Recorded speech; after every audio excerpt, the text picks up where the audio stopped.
So Douglas Finance Committee coming to order. We're going to go around the table and say who we are. So Ryan, why don't you start? Ryan Hogan, Finance Committee. Sandy Kuipers, Finance Committee. Dick Vandenberg. Lynn Massoli. Carol Gogolinski. Is anybody on Zoom? Nope. Okay. Michael, you have the floor. So first thing on our agenda, everybody, is Michael Sacco from Worcester Regional Retirement System. And he has a handout. Ryan, this was your call, right? You, Yep. asked him to come before us, so. I don't think, Michael, I don't think you were here the last time we did this 4 or 5 years ago. Are you? I've been here before. You have, or maybe you were there? Okay. I think it might So, have been- Michael, thank you for coming. Yeah, you're welcome. You're welcome. So, I don't know if you want me just to launch into a little. Yeah, why don't you just who, what, when, where, why kind of stuff, Okay, right? sure. So my name's Michael Sacco. I am the Chief Executive Officer at the Worcester Regional Retirement System. I've had that position for 3 years now. I was their general counsel for about 11 years prior to that. And 2023 will be my 40th year of working with or representing public pension funds. So I bring a lot of experience to the position. Took over when our chairman, Kevin Blanchett, retired as CEO, stayed on as chairman of the board. Essentially what we do is we are one of, and this is all in the handouts, I'm not going to go through them. This is the presentation that I do. Part of my role as CEO is I travel around Worcester County and conduct benefit seminars for our members, go to treasurers' meetings, fire chief association, police chief, anybody who wants to listen to me, I'm happy to go and speak. And this presentation that I have before you is generally what I do, and it runs anywhere from an hour and 15 minutes or so, and I don't want to take up all of that much time for you. Just want to kind of give you a thumbnail sketch of who we are, what we do, and if you have any questions, I'm happy to answer those. So we are one of 104 different retirement systems in the Commonwealth. Massachusetts has set it up such that every municipality, every public entity that wishes to become a member of a retirement system can either establish its own retirement system, or you go into a regional system, or there are still a few counties left that haven't been abolished into a county system. The town of Douglas, as well as 99 other member units in Worcester County, have opted into the Worcester Regional Retirement System. There are other, mostly cities in Worcester County that many of which have their own retirement system, but you're a member of our retirement system. So what is it what we do? We basically have two primary functions. One is the administration of benefits. All public employees in Worcester County, members of Worcester Regional Retirement System who are eligible, if you're a full-time employee, 30 hours or more per week, or if you're a part-time employee, if you're 20 hours or more per week, there's a 15-month waiting period for membership, but that group comprises our membership. We have about 7,800 active members, 3,800 retired members, and then in addition, we have, I think, about 380 disability retirees. So we administer the benefits that are available to the employees. Basically, our retirement benefits. There's disability benefits for which certain individuals may qualify, either if you're injured in the performance of your duties or even if you become disabled. Unrelated to your employment, there's an enhanced benefit that you can receive as a member of the Worcester Regional Retirement System. The other aspect of what we do is the investment of the funds. We are a $1 billion pension fund. We cracked $1 billion several months ago, flirted up and down as the market has been volatile, but essentially we are a $1 billion pension fund. But we also have a $900 million unfunded liability, which essentially how that occurred was the modern-day retirement system, Chapter 32 of the general laws, was created back in 1945, and for the first 40-plus years, it was a pay-as-you-go system. the legislature, in its wisdom, in the 80s, started to recognize, much like Social Security, the unfunded liability was not going to be sustainable. And what they did was they passed a law in 1987 that went into effect January 1st of 1988, which required all of those 104 retirement systems to be fully funded in 40 years. So everyone, as of that date, we determined what the unfunded liability was for each retirement system. The actuary, either the state actuary or private actuary, determined what the unfunded liability was, and everyone adopted a funding schedule so that they would be fully funded by 2040. Some systems have been more aggressive and are ahead of that. Some are unfortunately woefully behind. The 40-year funding schedule to 2028 was extended twice. We're now at 2040. Worcester Regional, we're on target to be fully funded in 2036. So every July, you, as part of your assessment, you appropriate funds to the retirement system. That was what the legislature put into law in 1988. It required all member units of the retirement systems to contribute towards that unfunded liability.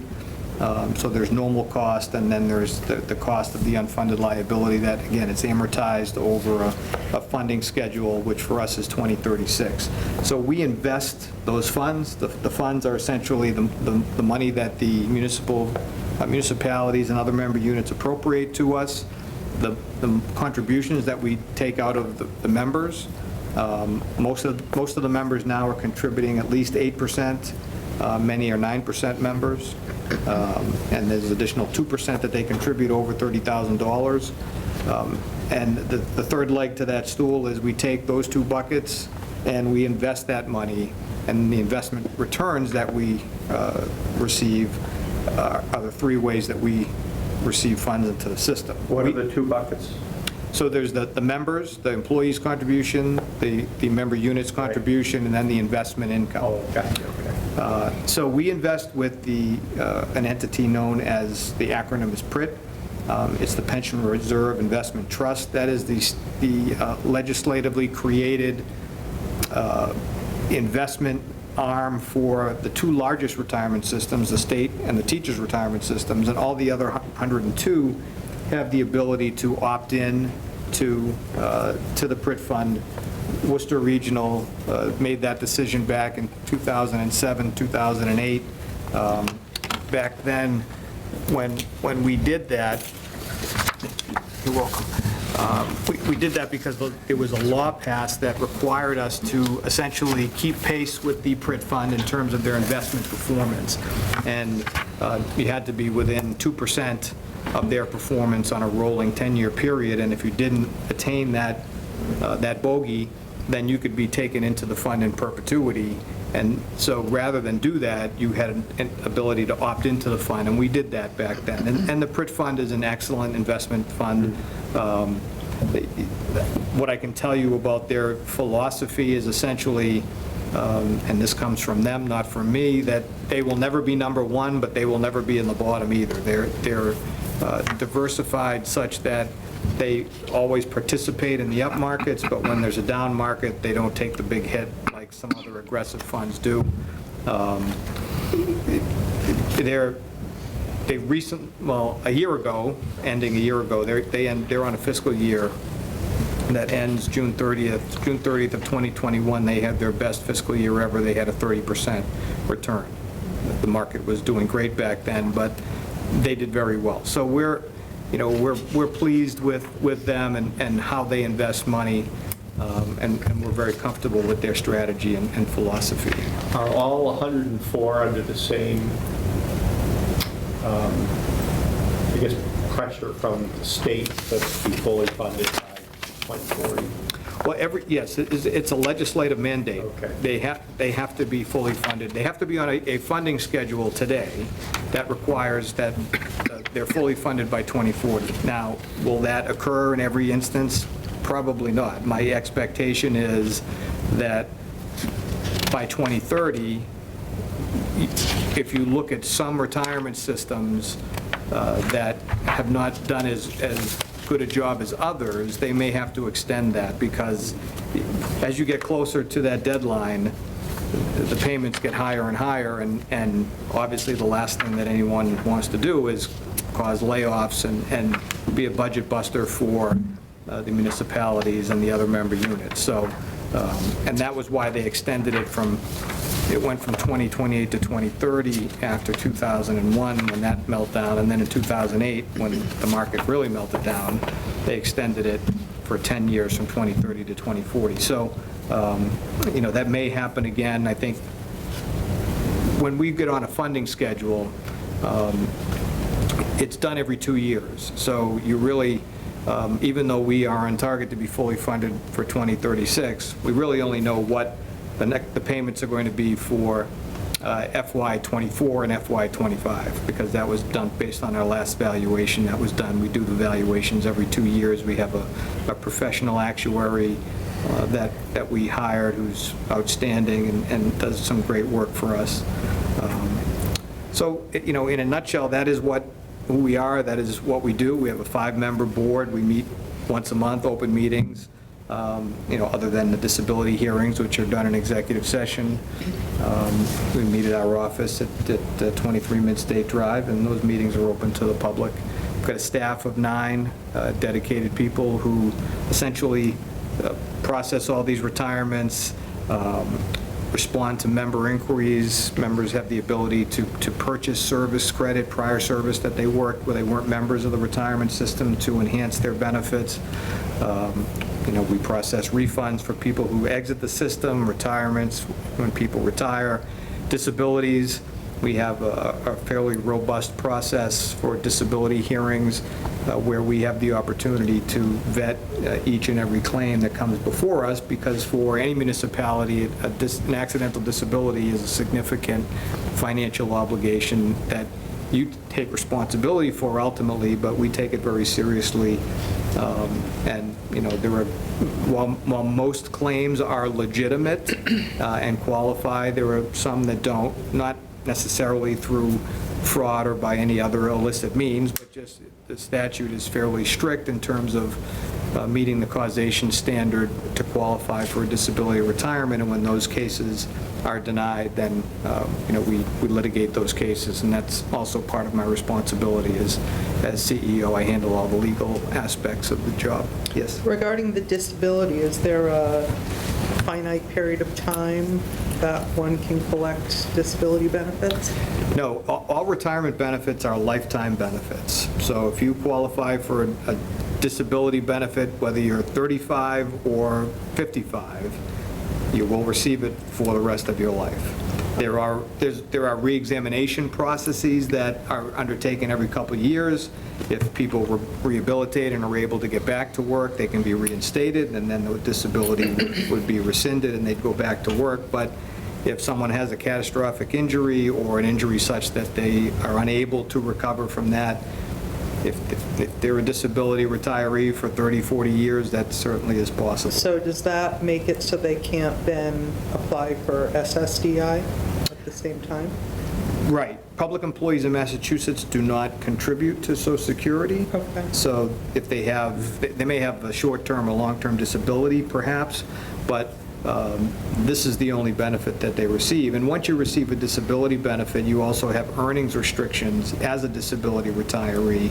Essentially, you can't earn more than what you would have received had you continued working. So they allow you to work a little bit to supplement the income, because an accidental disability retirement is 72% of your salary, so it's an automatic 28% drop in pay, which may sound lucrative early on in your career, but that very quickly becomes challenging for you as you continue to get older, if you have children going to college, other things. So you're allowed to work, but not to exceed that difference between the salary and the disability, plus they add $15,000 to that after you're retired for a year.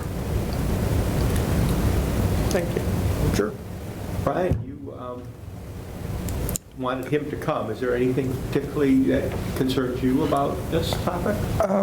Yeah, are you done with your presentation? By all means, jump right in. All right. So in terms of how much we get charged as a town, is that just a straight per-person fee, so to speak? It's an average of, however, if you said you had 700, 800, active members, so is it whatever percentage of the members we have, we get charged that amount, or is it a different calculation? So the best explanation I can give you is that it is done actuarially. So the actuary looks at each of the 99 member units and your actual experience. We look at your payroll, we look at how many employees you have, we look at how many disabilities you have. And we then, she puts that into her magic actuarial stew, and I'm not trying to be, sarcastic about it. It's just, there's a methodology that is used to determine how much of that annual appropriation, this year's was, the total appropriation was $90 million. That gets spread out among the 99 member units. Obviously, smaller member units get a smaller portion, larger get a larger portion, but it's based on your own actuarial experience, the age of the employees, the raises that you give, all of those factor into what percentage of that $90 million you actually pay. We are having, for anyone who's interested, we meet every January. The FY24 appropriations have just been finalized and released. And 24. 24, yes. So 23 is 23 is all is set, set, yes. because it's July 1 to July 1, is that right? Right. So the FY24 numbers are out, and 24 and 25 are locked in. But in every January, we have a meeting with all our municipal treasurers, and we bring our actuary to that meeting to explain how she goes about doing this. And she has a very nice, understandable slide presentation for people who aren't familiar with actuarial science to explain how those numbers are arrived at. I mean, I can't give you a better explanation than that, unfortunately. As I often say, I'm a lawyer, not a, if I was good at math, I would have been an engineer, so. So could you give us things we could do that would help us reduce our contribution? What factors would help us reduce, or what factors affect us, I don't know if negatively is the right word, but cause our annual payments to increase? Sure. So, the two biggest things are salary increases. Or I would say, I guess the three biggest factors are salary increases that you award, and I'm certainly not advocating that you pay your employees less. You asked for what are the things that cause those numbers to increase. So the salaries and raises, when you bring in someone from another community who has a lot of service, you actually end up adopting that service as part of your experience. So you get charged, in a sense, for bringing in someone with a lot of experience. So if you bring in let's just say you bring in a fire chief from another community that had 20 years in that system and then comes here in your system, it's as if you had that person as a 20-year employee. Is that because you're not able to calculate? That seems sort of like a rather straightforward calculation that you could be able to do. I don't understand why you would be punished. I mean, I'm not sure if that negatively impacts us or not, to be bluntly honest, but Yeah, it seems like almost a shortcut. It doesn't seem like it'd be that hard to calculate his contribution in this previous town in terms of his contribution So, to his current town. right, so if someone comes from within Worcester County, Yeah, okay, there isn't a mechanism that allows us to, statutorily, there isn't a mechanism that allows us to charge back. Let's say you hire someone from the town of Paxton. We don't have the ability to take the service that was rendered in the town of Paxton and charge them back. So you end up absorbing the cost of that particular person. If The same would be true in the reverse. If you had a 15-year employee leave and you took in a 4-year employee, correct? And the That's right. 15-year person went to Paxton or Uxbridge, correct? That's correct. That's correct. And what the statute does allow is when, as I mentioned earlier, there are 104 systems. If you move from one system to the other and you bring your service with you, when you retire from here, we have the ability to bill back that other retirement system, and they pay a portion, they reimburse us for a portion of that retirement, and that's calculated to reduce the payment that you would make to us. So there's a lot of moving parts with that. The third part of it really is, the potential for a disability retirement. I mean, a single disability retirement can be anywhere from $750,000 to, $1.5 million hit to a municipality. And what I've seen in my experience over the last 30 years is municipalities generally, other than police and fire if they're in civil service, but municipalities generally don't have a very robust pre-employment physical examination process.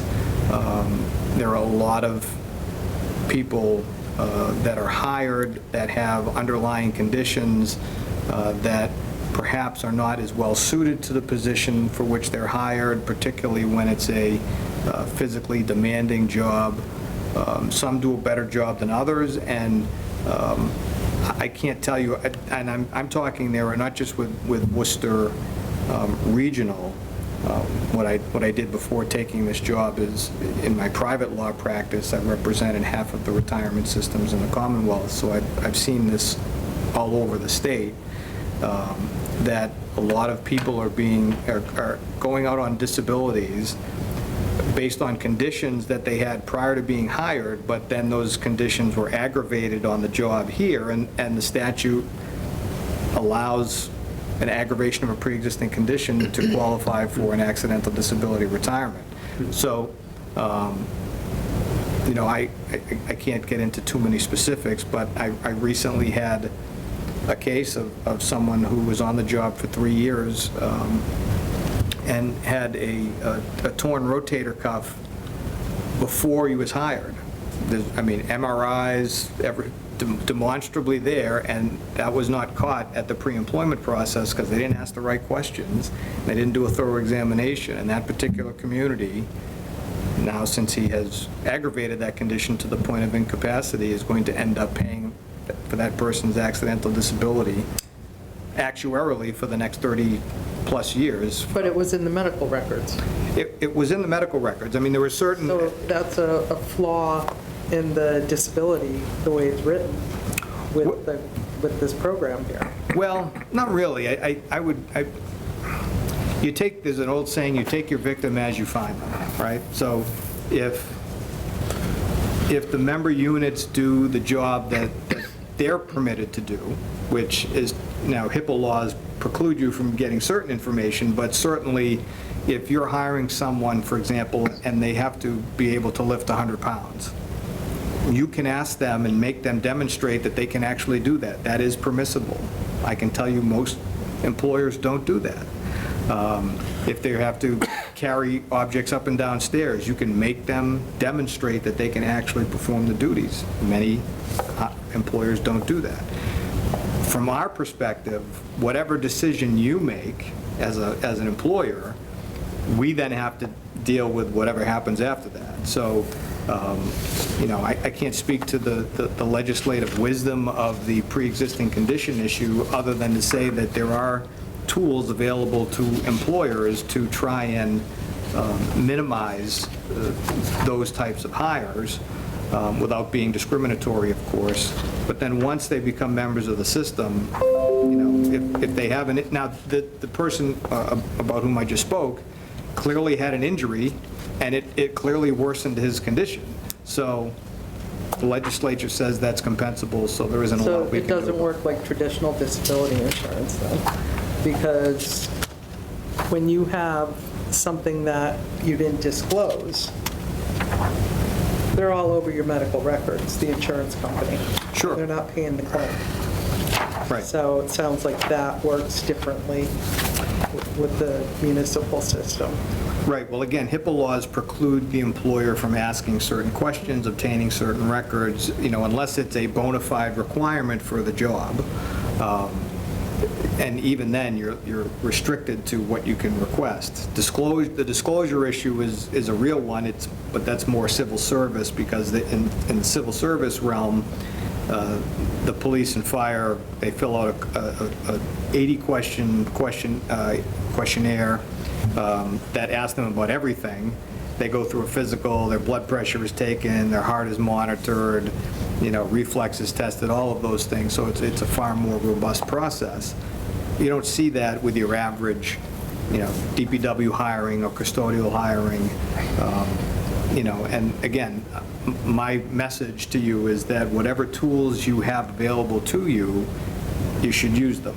And that is one of the biggest, driving forces to your assessment and an increase is when you have to absorb a disability retirement. Michael, how often has the legislature changed procedures or policies in reaction to, I'll say the word complaints, but observations that the towns have made? And do they tweak this stuff much? Is that part of your job, is keeping up with the legislation or not? They have. The change that I mentioned back in '87 was primarily focused on the funding aspect of it. But since then, in '96, there was an overhaul of the pension statute. There have been changes. In the early 2000s, there were more changes. And then in 2012, they made a fairly substantial change, whereas they now require people need to work longer to get the same benefit that they would have previous to the changes. They went from a 3-year salary average calculating the benefit to a 5-year salary average. And prior to the change, you could retire if you were age 55 with 10 years of service, or if you had 20 years of service at any age, they eliminated the 20-year retirement. So now most members have to work to at least age 60 and have at least 10 years of service to retire. But on the disability side, there have been very, very few changes to either the formula or, most of the changes come through case law. Chapter 32 is probably the most highly litigated general law in the Commonwealth, perhaps next to only the workers' compensation statute. But they have not made a lot of changes to the disability piece of it, for whatever reason. So does your board basically take direction from the legislature and implement it as opposed to making your own policy? That's right. We as a general practice, we don't take a position on changes in the law because obviously we need to stay neutral. Any change in the law that results in a larger financial burden on the system, as fiduciaries, we would automatically be, opposed to that. Unfortunately, most of the changes that are made, tend to do that. The last two legislative fixes with the retirement statute were the result of cases that the Supreme Judicial Court decided. One of them was our case, and I won't get into the details because it's not really necessary, but essentially we took a position as to how the law should be interpreted, and our regulator disagreed with us, but we prevailed in that. And then no sooner did we prevail that they pushed through legislation, a law to basically undo what the Supreme Judicial Court said was what the law was. So now there's a new statute because it's been interpreted that way. But so we generally implement what the legislature passes. If asked, we certainly would give our opinion on that as a board. I can tell you in my own practice, in 40 years, I've only been asked maybe 2 or 3 times by a legislator or a regulator what I thought about the statute, and I probably have more experience than any of them, but they do what they think is right. And we do then just implement what has been passed. Brian, anything else? I do. Does anyone else have anything kind of on this line of questioning before I move into the investment portion?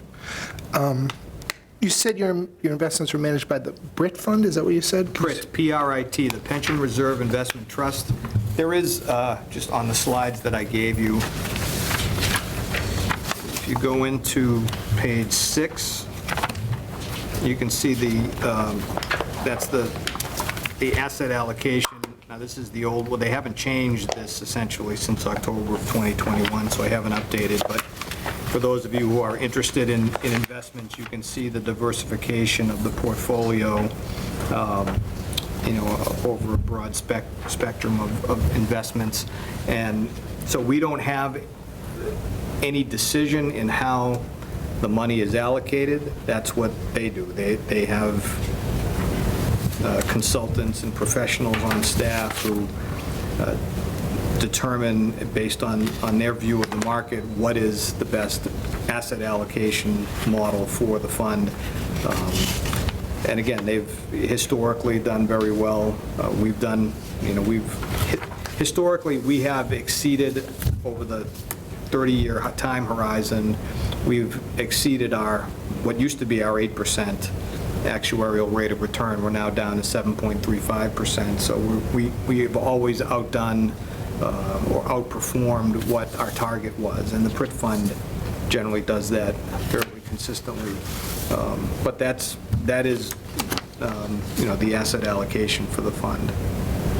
So this doesn't change much year to year, or? They really haven't changed. I mean, the gentleman who is the executive director of the PRIT fund, Michael Trotsky, who's a very well-respected and accomplished professional, his philosophy is they think they have built an asset allocation model that stands the test of time and performs in up markets as well as down markets. They may tweak it a little bit here and there, but essentially, this is, if you look back even 10 or 15 years, it wouldn't have been that much of a different change in the model. They don't market time, no one, I think what he tends to say is, you can't predict the market, so we don't try to. You can't time the market, so we don't try to. Can you repeat his last name? Trotsky. Trotsky? Yeah, Trotsky. As in, Michael. as in the Russian Trotsky who got an ice pick in his head in Mexico. Clip that out. Richard, No relation, I'm Leon sure. Trotsky. Yeah. Same spelling, right? And I mean, they have a website, if you look up, I think it's masspension.gov, I believe. You can get more information on them if you'd like. But I'm sorry, you confused me a little bit. Did you say the annual return was about 7% over the last 20 years? No, I said that, when we develop our funding schedule and we do evaluation, we have to pick a target rate of return for each year, okay? Historically, it used to be as high as 8.5%. Some retirement systems are as low as 7%, and I think some are below 7%. We've outperformed that number historically. What I said, on average, we've outperformed that number over the 30-year time horizon. And as I mentioned earlier, a couple of years ago, and at the end of fiscal year 2021, or fiscal year 20 that ends in 2021, we had a 30% return. Correct. Everybody in the market had probably 25% plus. So can you give me an estimate, what is the annual return over the last 20 years? I still don't have a clear understanding. Or what is the goal you set? Is it 8%? Is that what you said? We're at 7.35 right now. Okay. That's where we're at. So, So I'm actually very surprised you're only 15% fixed income. 7% at only 15% fixed income, 7%. well, that's core fixed income. Then there's value added, which is also fixed income. Okay, So it's that gets you 23. 23. So, I mean, I mean, fixed income most has been 60 pretty low the last few years, right? so fixed income is usually put in as a safety net. When the market Right. goes Right. bad, fixed income saves you. I'm actually surprised you have you have less fixed income than I would imagine. This last year has kind of been a historical outlier, and neither equities or fixed income have done very well. But typically, when the market does poorly, fixed income does better. Right. But with only 20 to 25% fixed income, I'm not sure 7%, 8% is quite a great return compared to other places you may go. I mean, how often are you reviewing other options you may have with this? So we actually just recently, in the last year, did a review of the PRIT fund, versus other investment options that we have. The other option that we have, is to invest with privately hired money managers, right? Correct. So, and with a $1 billion fund, we'd probably have to hire 50 different money managers to all the various asset classes and subclasses and to try and diversify. At least that's what historically the investment consultants have told us, and other funds that are close to our size have structured their fund in that way. And I can get you the numbers if you'd like. I mean, they're issued every year on the performance.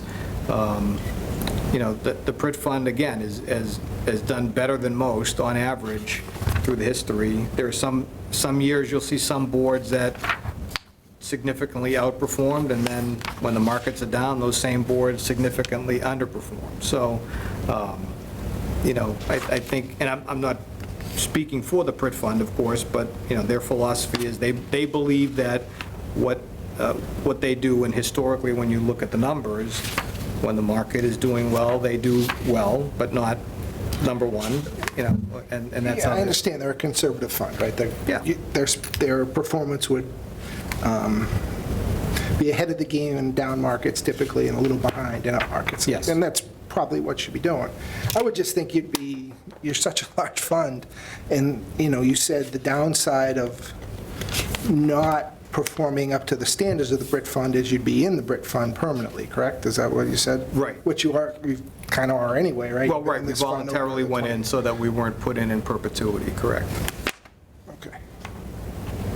But it doesn't sound like there's any interest to try somebody else to, I would like to see the returns, but for me, I work in that industry, for someone who's got 75 to 80% in equity or private equity and other products, equity products, I would expect there'd be a 9% return over the last 20 years. My company's in the 9 to 10% range. That's 60/40, so that's more fixed income. And no, I would definitely encourage you guys, I don't understand, you got $1 billion, why wouldn't, if you want to keep $800 million in the PRIT fund and put $200 million to some other options that might provide you with some long-term opportunities, as someone who, I definitely think you guys should spend some time looking into that and trying to improve your return, because that's going to help all of us in the long run. Duly noted. Yeah, Carol? I have a couple of questions. Now, are the teachers in this fund too? No. They're not. They have their own fund. The teachers, all the teachers belong to the teachers' retirement system, Okay. except in the city of Boston. Okay. And then, health insurance isn't involved in this fund either. No, So this is just the retirement fund. correct. Now, I kind of quickly looked this over. How do these retirements kind of stack up to people that might be working out in private industry?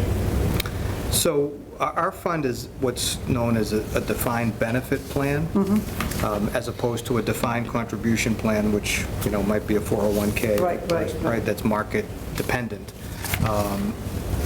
A defined benefit plan is generally far superior to any other type of plan because it's not dependent on market performance. The formula is set by statute based on age, service, and salary of those factors that calculate the benefit, and someone who works long enough can receive the maximum, which is 80% of the either 3 or 5 year salary average as a retirement benefit, which is generally far superior to any other benefit that you could receive either in the private sector or even in most public plans across the country. So it's a very good plan. But that's also why we've been between I don't want to say the generosity of the plan, but because it's such a good plan and because it was underfunded for so many years, because municipalities for the first 40 years weren't required to make contributions, that's what left us with the unfunded liability that now we're trying to make up, between now and 2036. But I'm kind of thinking that this is a pretty good plan, that it might be something that if it was more publicized, could encourage more younger people to try to get into municipal service. And it seems the way you're talking about, if we can get younger people in, then our actuaries might be better because they're younger. And if they're younger coming in, they're probably not coming from another town where they've already got 20 years in it, we're taking that as well. Yeah, I agree with you. I think the retirement benefit is a good recruiting tool. And as a general rule, our actuary tells us that what we refer to as the Group 1 employees, which are the non-public safety employees, generally pay for themselves. When you take the contributions that they're going to make and our investment return when they retire, essentially, it's minimal cost to the system. So I agree with you. I think it is, I've encouraged my own kids to who aren't, have a career path ahead of them to look into, honorable public service. Right. And also, because of the benefit aspect of it. Thank you. Sure. Anybody else, comments or questions for Michael? So I came in a little Howard? late. I apologize. Maybe you covered a little bit of It's this. okay. Bear with me. Sure. So it says 50 towns. Is this a requirement that all 50 municipalities in Worcester County are part of this system? There are some, for example, the city of Worcester has its own retirement system. The city of Gardner has its own retirement system. The city of Leominster has its own retirement system. Fitchburg has its own retirement system. So the answer is no. Okay. Early on, the municipalities had the opportunity to either create their own system, as Worcester, Gardner, et cetera, did, or join what was then the Worcester County retirement system, and Douglas has, along with the other 49, decided to come into our system. I know it's called the Worcester County System. Worcester Regional. Right. Worcester Regional. Regional, yes. Are all 50 towns in Worcester County? Yes, Okay. yes. Okay. Yes, all our member units are in Worcester County. But it is an opt-in. Do you know how long Douglas has been in it? I don't. Matt, either of you? No? Forever, practically? Okay. Okay. Yeah, I think since it started, I think back in 1945, when the retirement statute was codified in Chapter 32, that was the time when everyone made the decision to either go in a county system or to create their own system. Okay. And there isn't a municipality in Massachusetts that isn't part of a retirement system, either its own or a county or regional system. Okay, I appreciate it. Thank you. Sure, of course. Yeah, I think Douglas were way too small to do it on our own. We used to have a finance committee member here who was once the town accountant, and he left because he would get $200 a year and wanted $300. So, they didn't have their own retirement system. All right, anybody else for Michael? Thanks for the handout, too.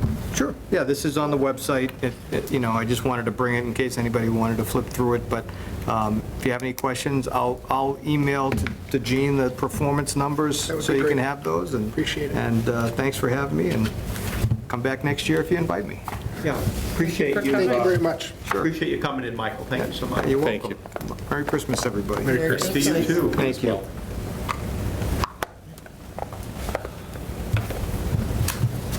Okay, let's carry on with our agenda. Matt's up. Mr. Wojcik, you're up for an update.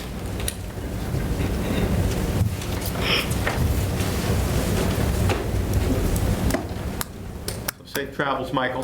Thank you. Thank you. Merry Christmas.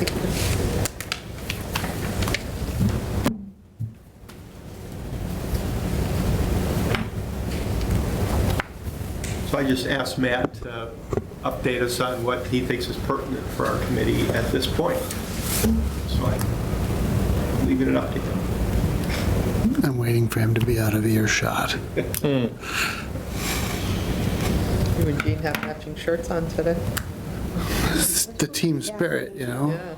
I noticed the color scheme of everybody's shirts tonight. Yeah. I think we've got a wide array. We could be on a game show, Actually, given the colors that we've all chosen, we could be Star Trek. right? Well, you don't want to be Carol. You don't Going want on to the be away Carol. mission, Carol. Don't go down, beam down to the planet we got to, Carol. You won't be coming back. So I have the dubious distinction of having been the chairman of a pension fund in my prior town administrator gig, because there are so many local municipal pension funds that are still in existence in Rhode Island, and the Tiverton Police in particular had a fund that was badly underfunded in the town. To its credit, the people of the town stood up and paid significantly more each year than was required by their funding plan to try to catch up. But to see this allocation table dated over a year ago and to say we rarely change this funding mix is completely contrary to best practices. We invested our funds from the Tiverton Pension, Police Pension Fund with Washington Trust, and we would get a quarterly report on this. And this would change significantly because the money manager, even though we were not a very big fund, 100 million maybe, there was a strategy to watching trends all across the world and to making sure your funds were in the right place. So you not only have to beat your investment, your rate of return baseline benchmark, you have to demonstrate that you're performing as well as other pension funds following this kind of strategy. So you might be beating 7.35% with 8.5% that year, but everybody else is getting 10.5 or 12 because they've decided to mess with this fund.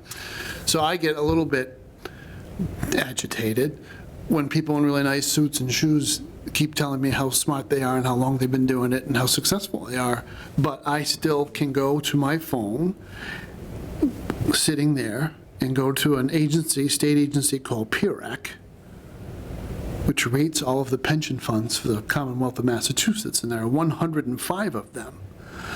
And Worcester Regional is in the bottom 5 Really? in terms of its funded ratio. It's 46.4% funded as of October 1st, 2022. That puts us in the same company as Quincy, Fall River, the Boston Teachers, and Springfield. Now, I don't know if you know much about pension funds, but those are all train wrecks. I think the Springfield Fund may very well have been part of the reason why the city went tumbling nearly into bankruptcy years ago. So there's a lot more to this story. So it's not just did we beat 7.35%, it's how did we do relative to all the opportunity that was in the market. Correct. And what are we doing about some things like COLA? He didn't even mention it tonight, but Worcester Regional's having a conversation with its member units about issuing a COLA for this year. I don't want to say anything that says I'm for or against it, because you don't want to be screwed, right? It's Christmas time. There's a balance that needs to be struck between the needs of the current recipients, the beneficiaries of the pension fund, and those of us who are paying into it. Because we understand that people on a fixed income are going through very difficult times, and Social Security has certainly sent a really strong signal with their 8.75% COLA for people on Social Security retirement. At the same time, this fund cannot afford a large COLA payment. So it's a little bit concerning, the things that weren't discussed in his presentation tonight. So Matt, what's the Loan Finance Committee to do? I don't know. I think you need to be aware. I've dabbled around the edges of what are the options for the town. Would we be better off? The thing is, you got to land someplace. You're way too small to be on your own. You'd never make it. So you need that to be part of a bigger pool that's professionally managed by an attentive manager. And I don't know how you do that. I'm willing to explore it, but as I've said in other contexts, to the select board in particular, if you want me to investigate things, you just have to realize that other things I won't be able to get done because I'm only one person. This year, we're looking at what we do with the pension line in the budget is we start off with the assessment. The 100% of the assessment is if we got no early payment reduction. So we get a 2% taken off if we make our contribution in the very first day of the fiscal year because they have the whole year to invest it. So they give you a 2% break. And then we don't pick up the enterprise funds, wastewater and water's contributions. But at this point in the process each year, we just get one lump number. So that's what I put into the budget, and it will go down as the budget process proceeds and we get better information. But right now, we're at $1,597,000, which is about close to $100,000 more than we put in last year. But about $1 million, at least $1 million a year from our town budget Yeah, goes. on a municipal budget, that's, $13 million. Yeah. That's $1.5 million off the top for retirement. I thought he touched on an important point at the end, because I think there's some counterintuitive things that go on within the pension fund. And he struck on it when he said, your most well-compensated employees don't cost the system that much because the value of the contributions they make, plus the premium for their high salary that goes in, puts them in a position where they're almost paying for their own benefit. So what does that tell you? It tells you that those who are in the middle range, who have higher salaries, so 80% of, say, 60,000, right? So their pension benefit at full on is going to be whatever, $48,000 a year. But during their time in their career, they have not made much of a large contribution. It's not as sizable as a fire chief would make or a police chief. So over the course of the last 20 or 30 years of their life, they may actually end up being more expensive to the system than your highest paid people. So it's not just about do you have high salaries or not on your payroll, it's how big is your middle band relative to your entire body of employment. That's not what I heard him say.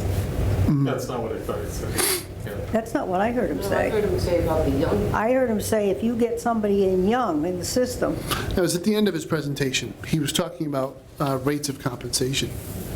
I didn't hear that. We're going to have to go listen to this after. Anybody else hear that? Yeah, 'Cause I I didn't. know what Matt's talking. But you're also right. What you're saying is also true. Right, When right. we get people that are young and they stay within the system and they never leave Worcester Right. Regional, yes, over the course of their full career, Right. they are more likely to contribute Right. enough to support Right. their benefit. Matt, if a town increases the amount they put into the fund,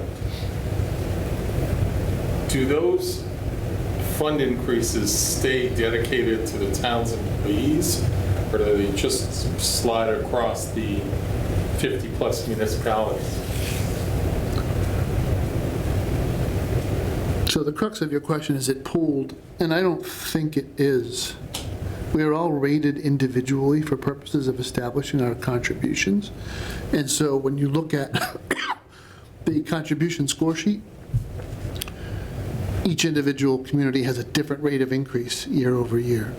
So there has to be some baseline that's When generated. you say this fund, though, or this group is, call it 100 out of 105, is that relevant if within it we'd be sixth if we were our own pool?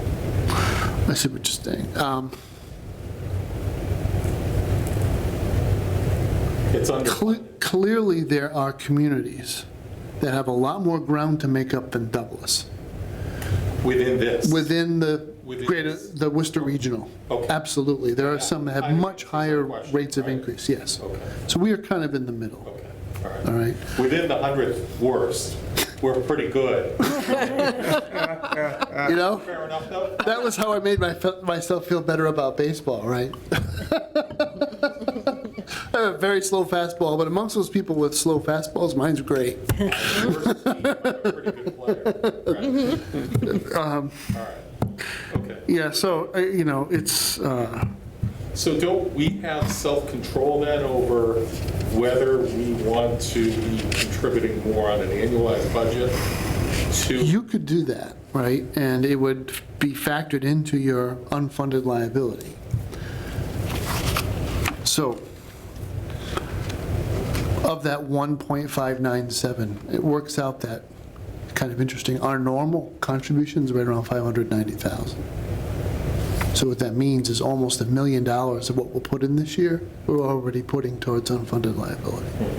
Almost 2/3 of our annual contribution. Wow. So to Ryan's point, do you feel like this guy's managing your money better than the town is managing its money? Because if you thought the retirement board was managing it better and getting a higher rate of return, if you had the financial ability to do it, you'd slide a little more over there. Because it doesn't hurt you, it's your own money Yeah. for your own retirees. But the treasurer has some restrictions, right? Which, there's some very limited restrictions on how they can invest, right? It's been a few years since we had that company come in, but it was like a list of 25 stocks or something like that. It's ridiculous. And most of them now are no-load S&P index funds, Right, right. to the extent they're in equities at all. You also made a point, though, Mr. Chairman, Ryan made a point that this is a really strange time. Because of interest rate pressure, your fixed income portfolio is losing value at the same time as your equity portfolio. So it's a horrible time to be a pension fund manager because there's a lot of upward pressure on wages. And your ability to grow your investments is completely undermined by the interest rate climate and the economic climate. So there's some light at the end of the tunnel, but I just wanted to say there's more context than you were presented to. Yeah, I found it to be very vague. I mean, even his explanation about how our thing was returned. Oh, the lady has some magic formula, and she, I mean. He didn't know. Yeah, that's kind of what my sense was. I think that his first year in office, it was fine for him not to know. I think after 5 years, I think you have to stop saying that to finance committees in the 50 communities you represent and start to know it. Especially after you tout your 30 years. I know, I mean, he seemed to tout himself as an expert. He didn't just say, this is my second year, I'm running the ropes, that type of thing. So he's new in this position? Well, Mr. Blanchett retired as CEO 3 years ago. He was the one who did the process. Yeah, Mr. Blanchett came last time. He would I have. remember him. Yeah. He may have come with him, but Maybe. Kevin did the Kevin presentation. did. Mr. Blanchett's still the chairman of the board. He's just not the CEO. Yeah, this guy made the point, he's the lawyer, he's the litigator that fights the claims, and the other person mixes the magic potion of the money. That person didn't come. Let's not forget, he likes to talk about HIPAA, which has nothing to do with your disability claim. It's between the insurance company and the doctor's records. They have every right to go after it, not asking an employer about your health when you're getting hired. Yeah, I didn't like that Again, answer about disability, but whatever. you're right, and so it comes down to, is the fund aggressively managing its risk profile? And the answer would be no, and it's not entirely fair, by the way, to put that burden on us. Because we have relationships with these employees. A lot of them that are going to be eligible for disability pensions are not the guy who've been here for 3 years, but those have been here for 20, and may have a disease condition that gives them a presumption for a disability, and they've given their whole life to the town. You want us to send them for a contrary physical exam? Why would we do that and not the pension fund that's defending its asset? So you have this fantastic police chief who served you extremely well for 20 years, and you're going to name the public safety complex after him, but by the way, you can't get a disability pension for your heart condition because, we're going to go after your health records. I mean, it's just nutty. They're the ones in charge of the money. They should be the ones safeguarding that money.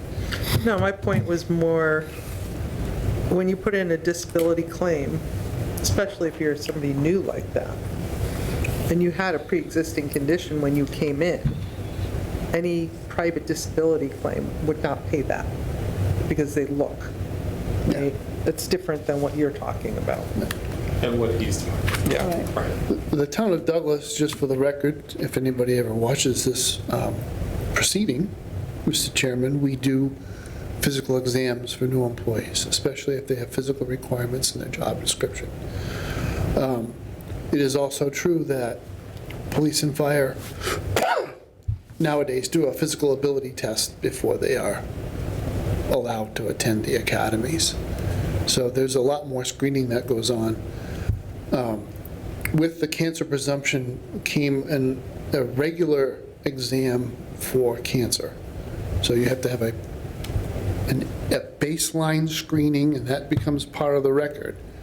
And then you have to demonstrate over time that there's been a change from your baseline. If you come in with a baseline and you already have indications that you may have a condition, you may not be covered under the presumption. So there's a lot of things that go on.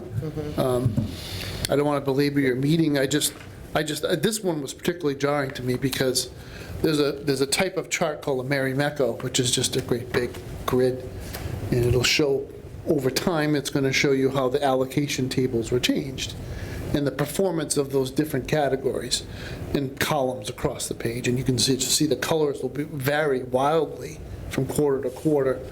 It's rare for there to be, a 4-quarter run where the asset allocation was even remotely similar. So, I don't want to say I'm an expert. I don't really even like his allocation. No. Got a ton in foreign, 20% in foreign assets. when I saw the foreign thing just now, I raised my eyebrows because, wow, like where was that? Where's that? Where is that? So, Which color in the pie chart, Ryan, is that?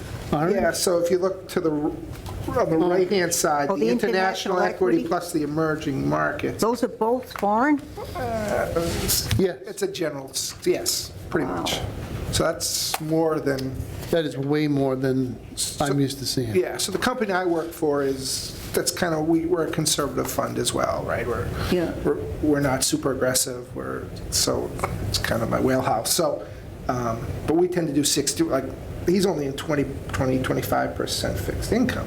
We would probably do 60/40 for him, for a fund of this size, if that's there. And maybe that's too conservative for him, but we're getting a better rate of return at 60/40 over the last 20 years than he's getting over 80/20. And if you've been more in the equity market over the last 80 years, you should have a much higher rate of return, because the stock market over the last 20 years has killed it. It really has. I mean, it had some major dips in 2008 and the current one, but over the long haul, it's just absolutely killed it. And But aren't we the tail on this dog?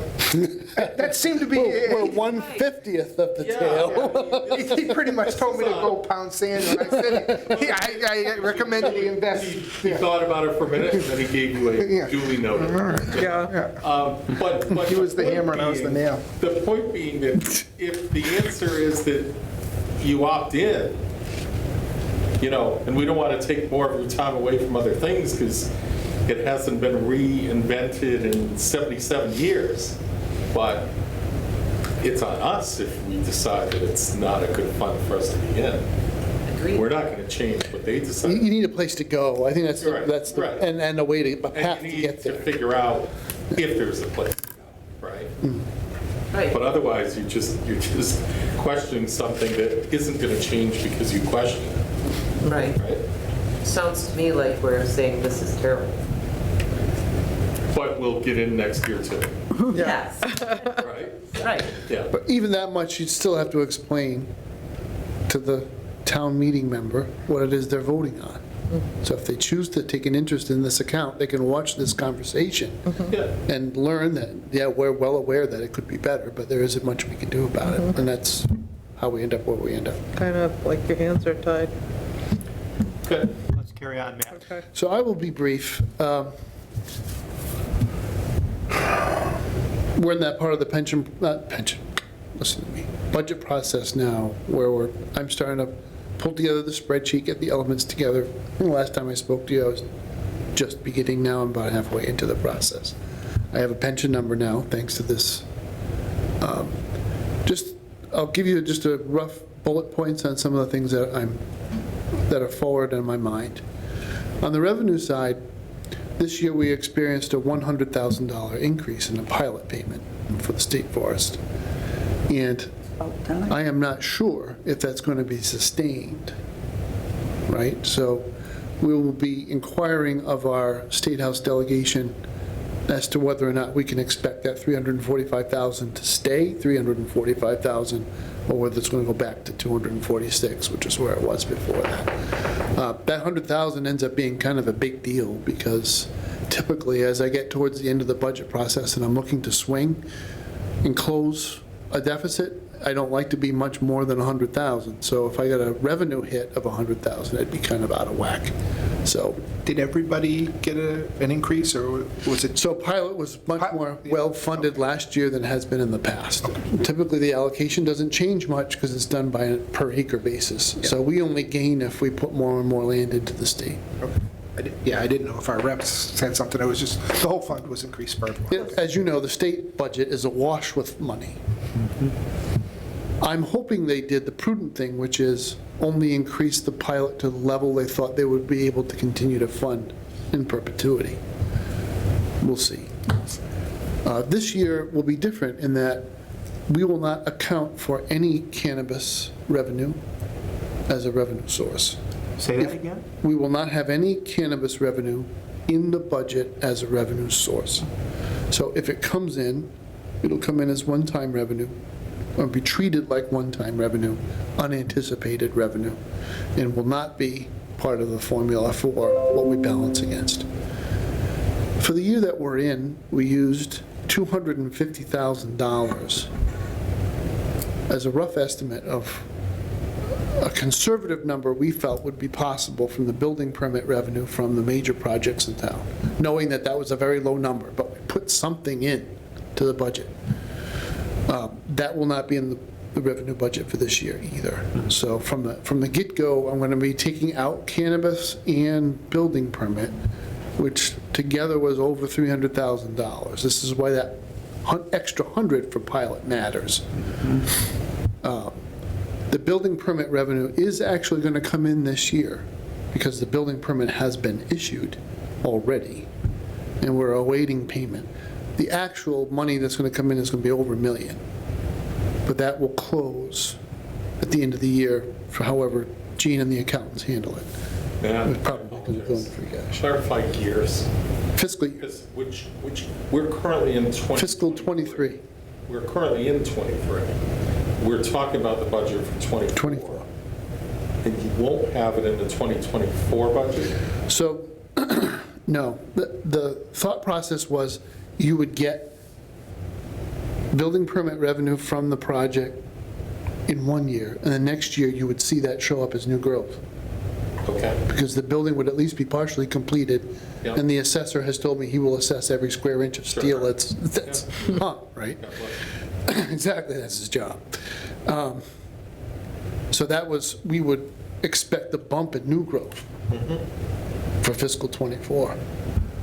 The way the construction schedule is going to pan out, that might still be possible, but I think it's more likely to show up in '25.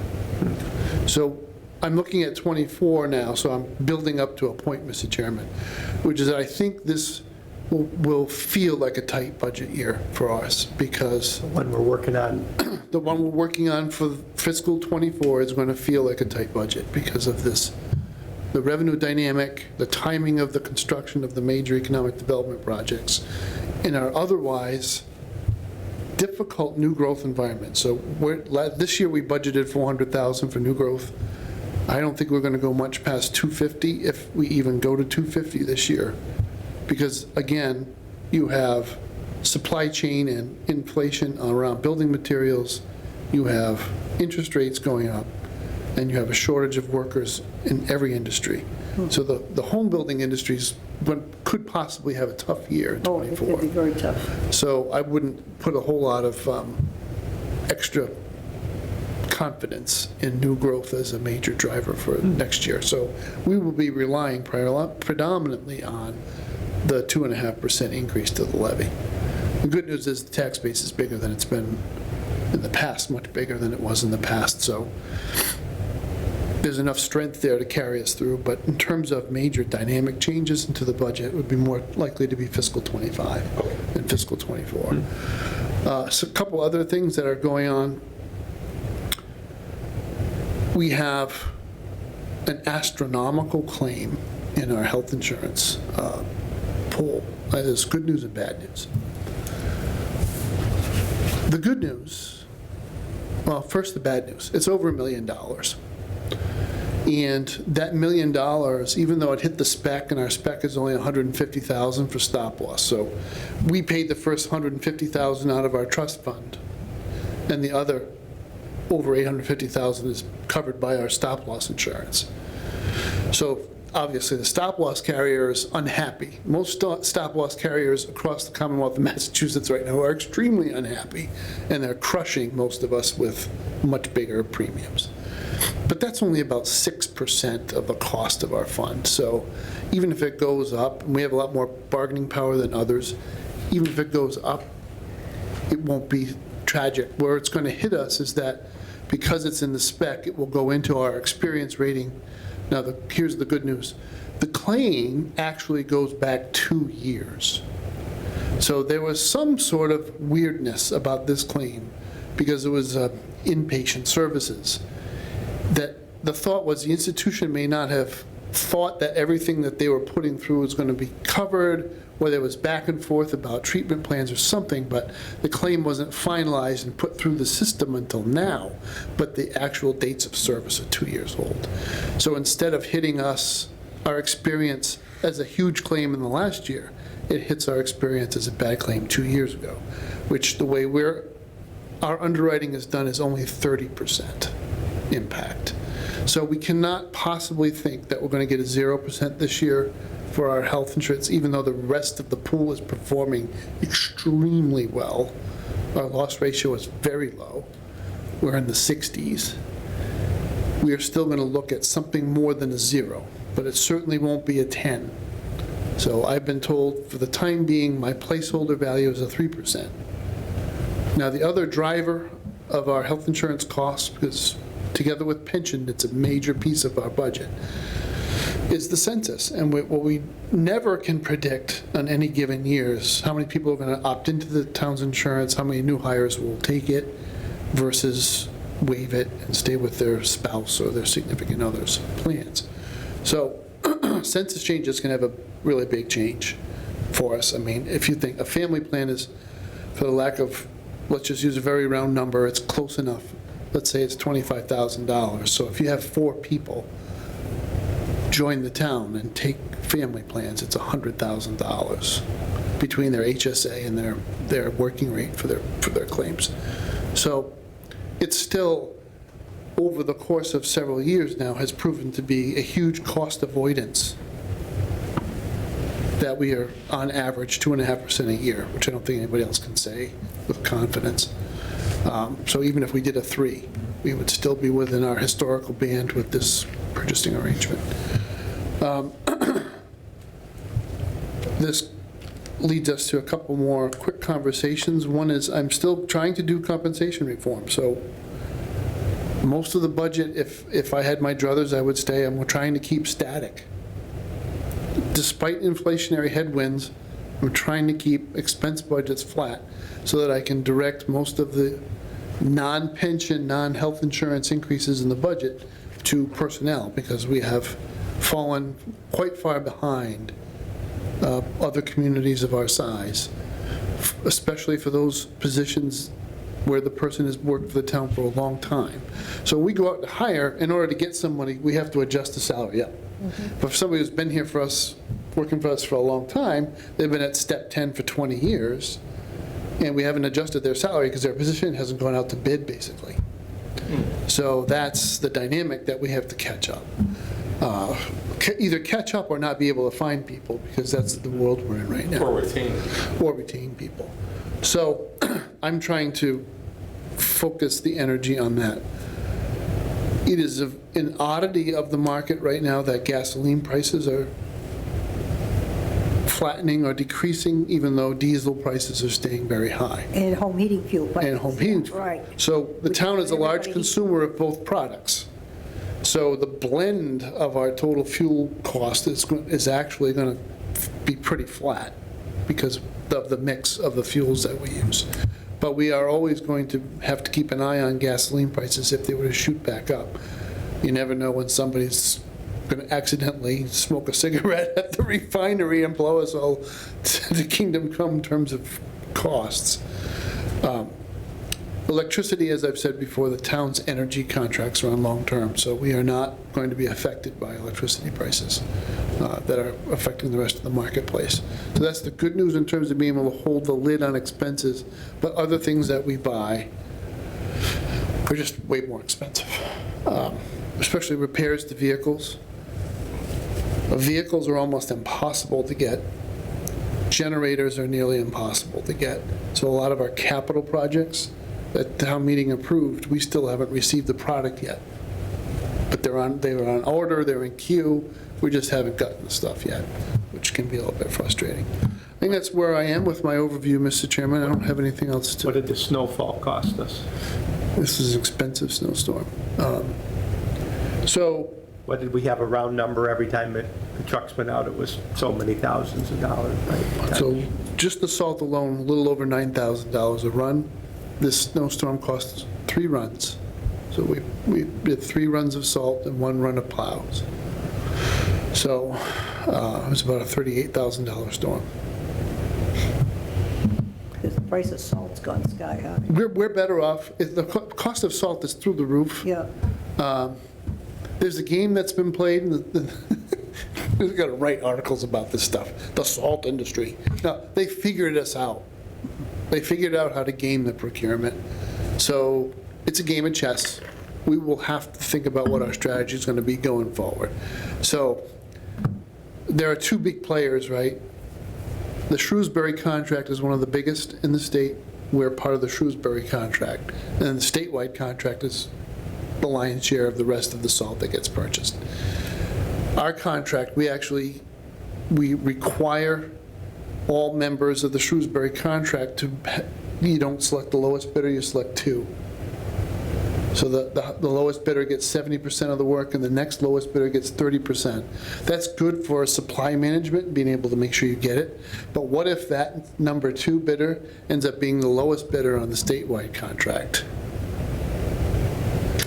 They have the best price going for salt, so they figure what their price is going to be because they know they're going to be the second lowest bidder. So we pay a lot more for that 30% on a per ton basis than we do for the first 70% because they figured it out, that they can get their statewide price by just whacking us for those 30% of the tonnage that we'll use. So, hey, it's a game. You got to be as smart as they are and find a different way to do it. But to Carol's point, it's up like, I don't want to pull numbers out of my hat, but it's a lot. It's a very large increase in the cost of salt. So And even- diesel plus salt means that snow is really bad, but ice storms are worse. Pray for snow. Yeah, right. 8 to 10 inches, the guys are going to be out all night plowing, and that's expensive enough, but they may only drop salt once or twice. But an ice storm where we drop salt 3 times in 5 hours or 6 hours, I'm going to really pray for expensive. 80 degrees and sunny. That sounds good. I have a question. But then the Asian lanternfly will come and eat all of your holly bushes. Was that a free salt storm the other night? Yeah. Timing. It was icy? So the ground was extremely cold, so whatever precipitation hit it froze up. So the way we do it is if the police department calls in that there are slippery spots on the roads, we salt the whole town. Oh. So put salt down, you get a couple inches of snow, then it gets plowed. What did you just do? You just plowed all the salt you dropped to the side of the street, so you drop salt again, and then the next morning usually you have to do it one more time so the school buses can get out. So, Yeah, we're all sitting home warm in bed. yeah, exactly, you got the fire going. Carol, you had a question for me? I do have a question on the electricity. Now, you said the town is, into a long term. How long of a term? So we're halfway through a 3-year contract. Oh, okay, So we will have to go out to bid and pay the piper at some point. right.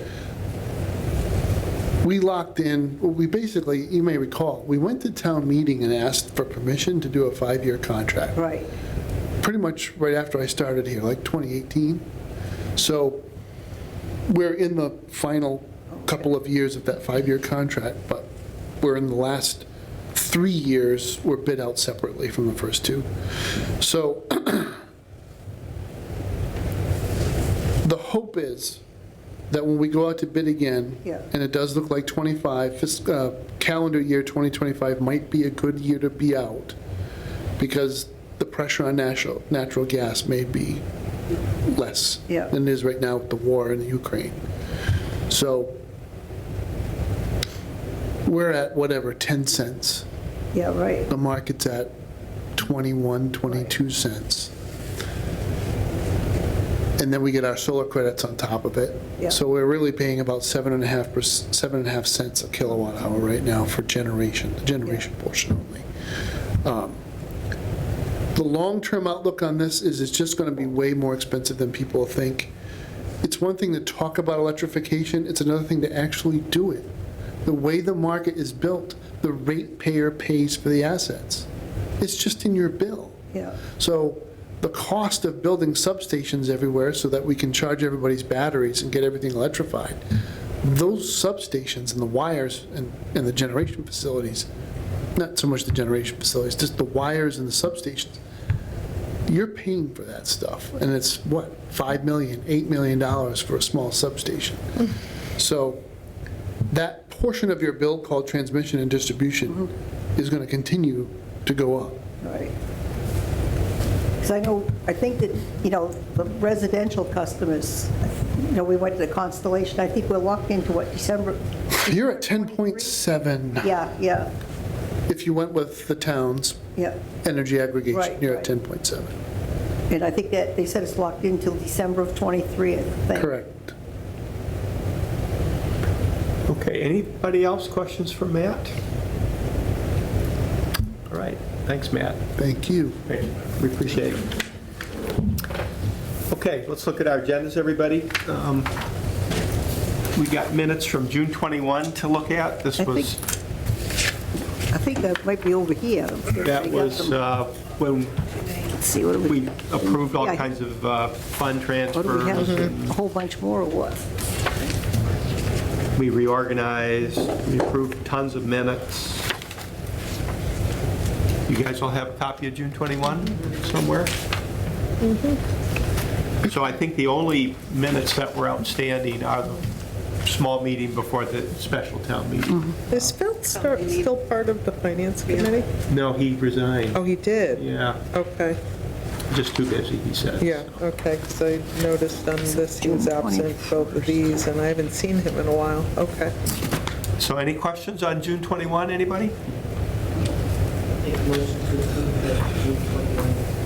Okay, so Sandy makes the motion to approve June 21. Second. Second by Lynn Mazzulli. Any discussion?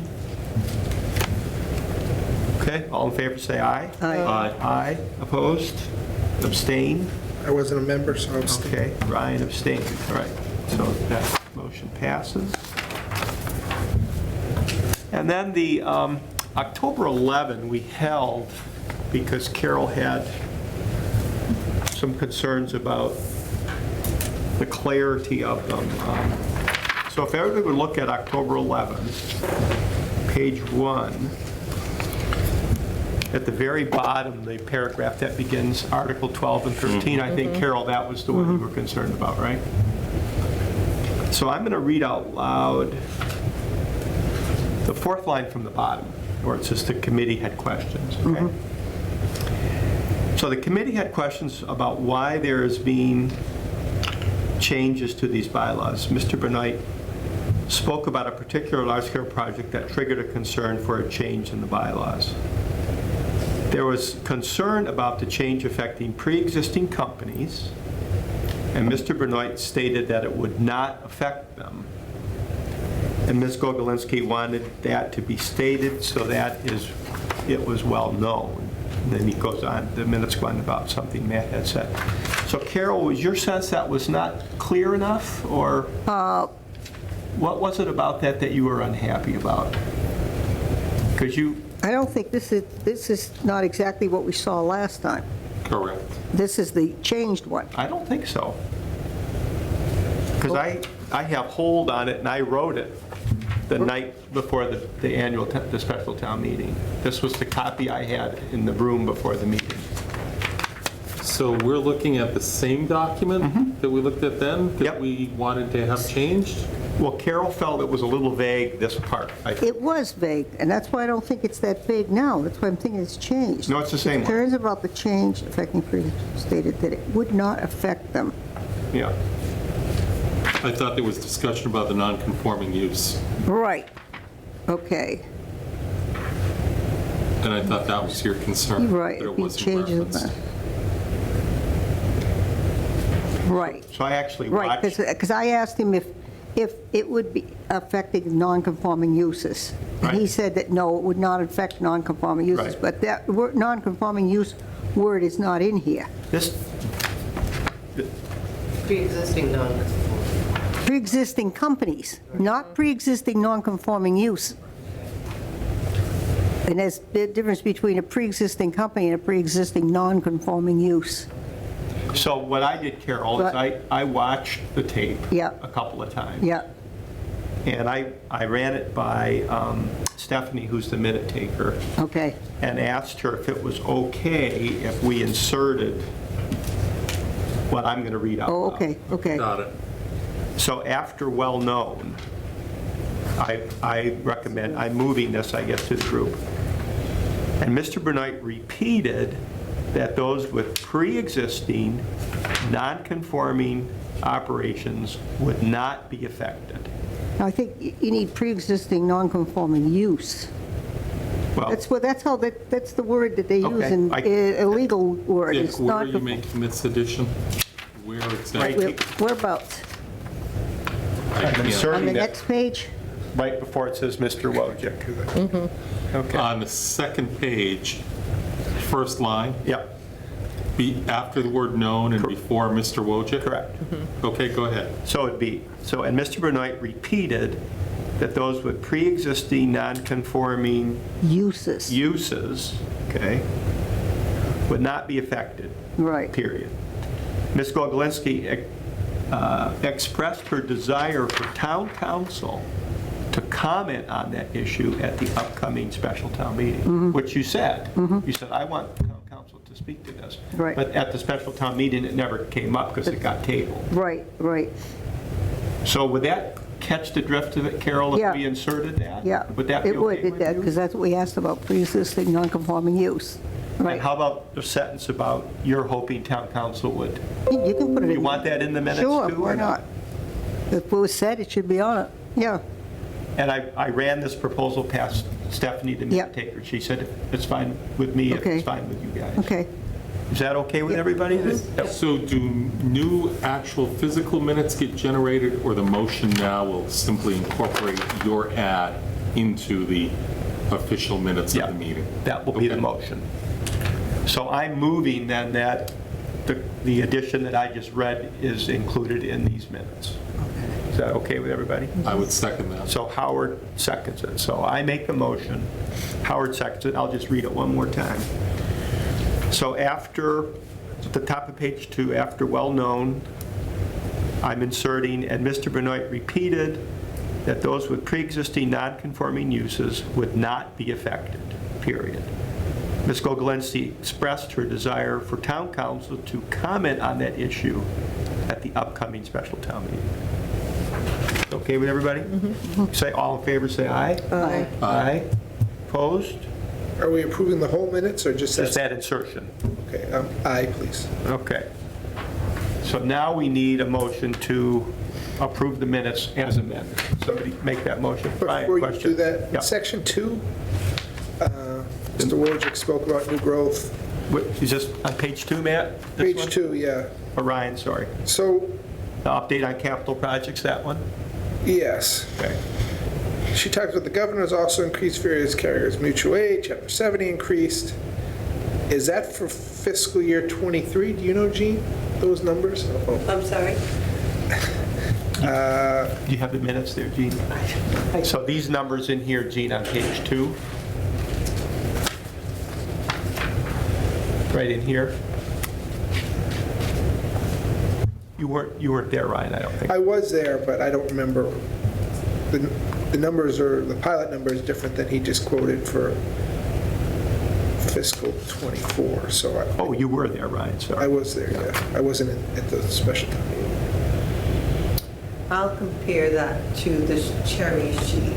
I just think we should make it clear in the minutes what year those numbers. Not if it wasn't said. So the 400,000 was, But I just, Well, the minutes are what was said.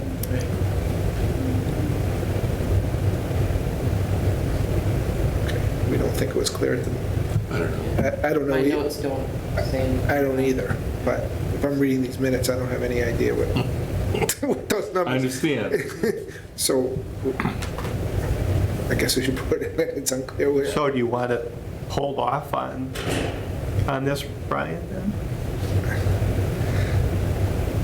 you just want to compare it to the cherry sheet, correct?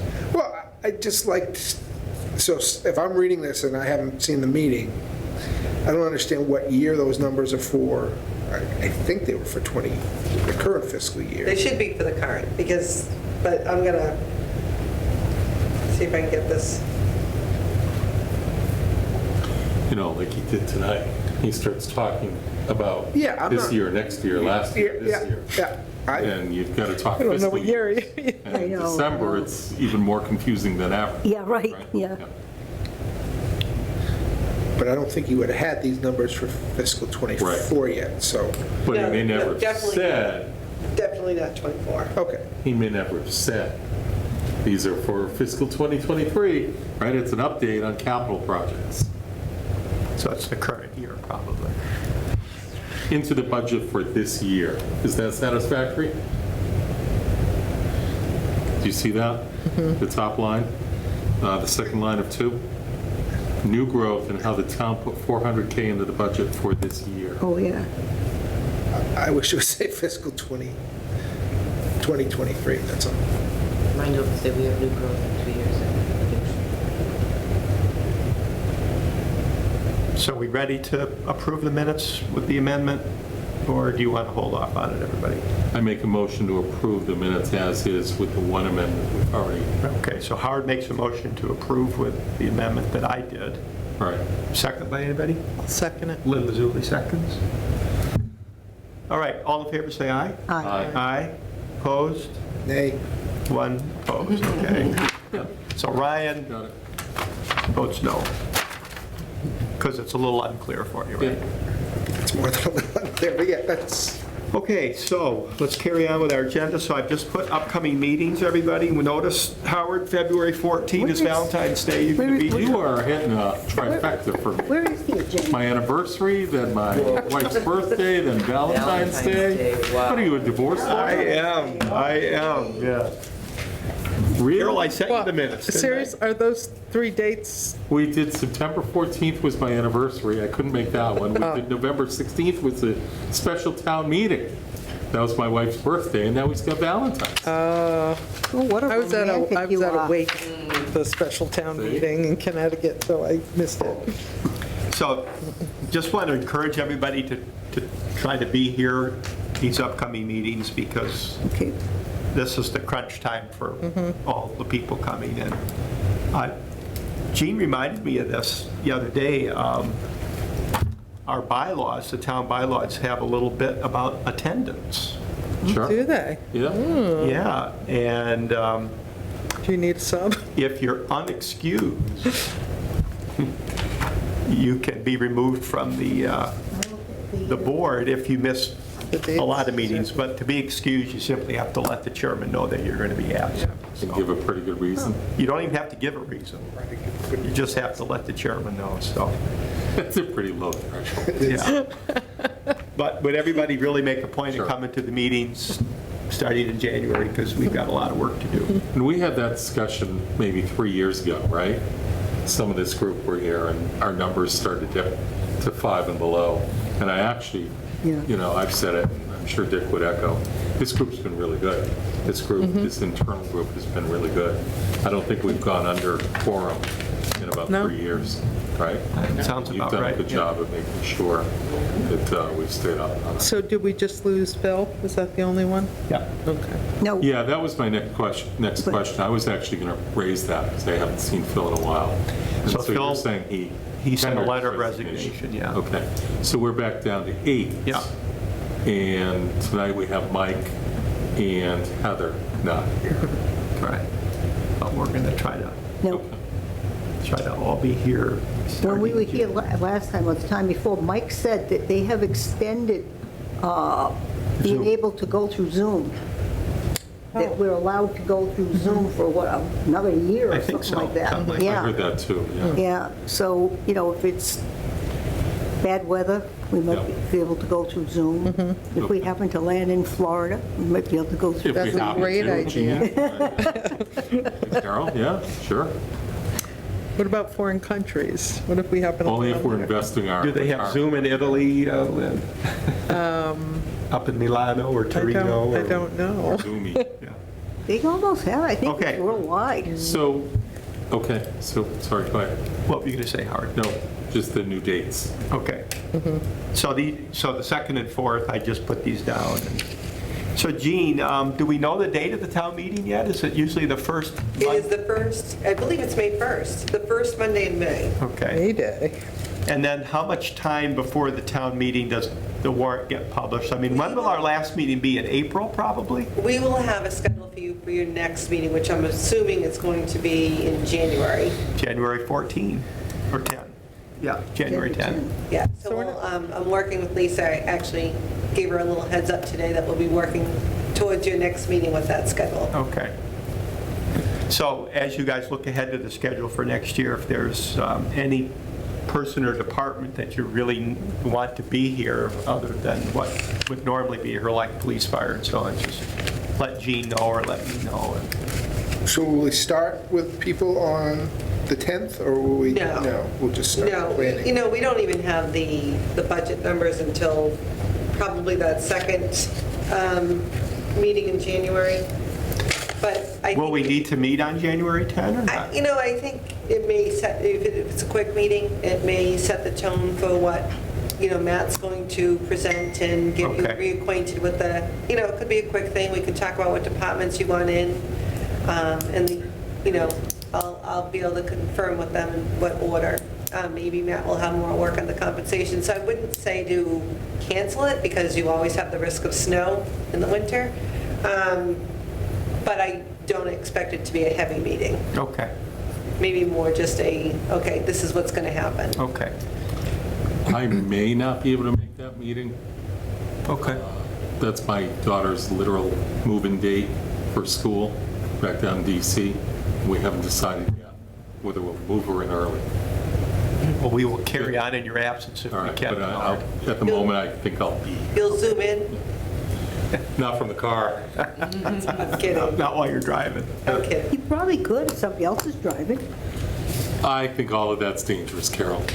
Well, not if you're driving. No, even, I'm not a fan. All right, and Carol? I just want to thank Ryan for asking this retirement to come in. I found Yeah, it very thank you, Ryan, informative. appreciate that. And it was really informative because I have no idea what you would pick. I didn't pick up any of that stuff you picked up on. Yeah, So, Are you a financial planner? I work for a small financial investment firm in Boston. I'm an analyst, but I hope you unloaded Not a your plan. Bitcoin on time. we're concerned. We were not in the Bitcoin game, so. Okay. All right, anybody have something that was not reasonably anticipated 48 hours in advance? All right, motion to adjourn. Sandy moves we adjourn. I second By that Lynn motion. Mazzulli. All in favor, say aye. Aye. Aye, opposed, abstained. We adjourn at 8:41. Thank you, Sarah.